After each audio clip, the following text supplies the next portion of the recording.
Beloved friends, I'd like to invite you to come to church this Sunday. In worship this Sunday, we will explore a passage from the Gospel of Mark. In our story on Sunday, Jesus and his disciples have entered into a foreign land. They've gone on to the other side. Essentially, they are in a place where they don't belong. They are in a place, in a land, where their mothers would not want them to be. You see, they have broken the rules, but it's in this very place, in this foreign land, that Jesus is healing the sick and casting out demons. It's in this foreign land that Jesus has been called to practice his ministry.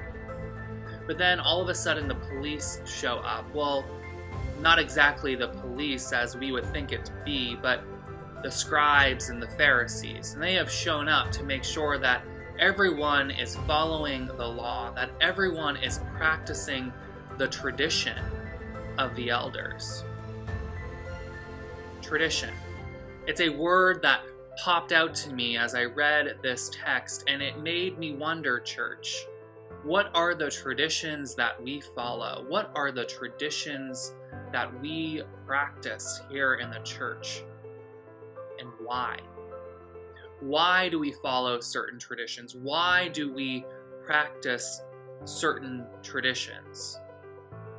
And wondering about tradition, it also made me wonder, are the traditions we follow today still relevant for people in their search for God and in their search for connection with one another? Do they help us in faithful living? Do the traditions we follow operate as vehicles, as getting us closer in our relationships with God?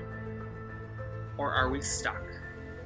Are we stuck in our tradition, and therefore are we stuck in the past?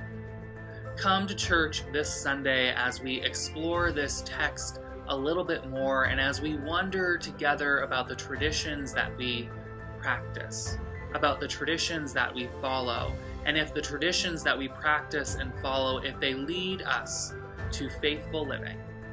I hope to see you this Sunday in church.